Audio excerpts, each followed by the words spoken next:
Hi, good morning. I'm teacher Jaime and today I'm making this video for adults and also for children. So if you want to improve your English skills, you can watch it.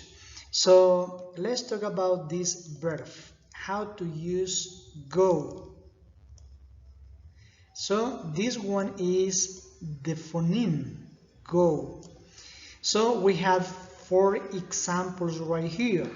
You can say go home, this one is the phoneme, go shopping, go abroad, go crazy, or go hiking.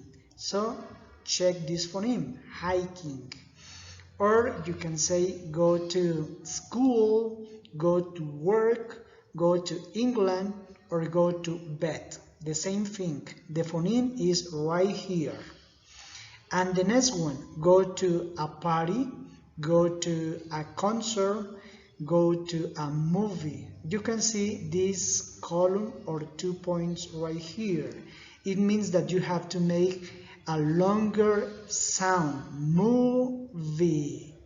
And finally we have go to the airport, go to the airport, go to the station, go to the lake, or go to the cinema. The same thing, this one is the phoneme. So you can practice these nouns and also this verb using all the phonemes. These phonemes were taken from this website.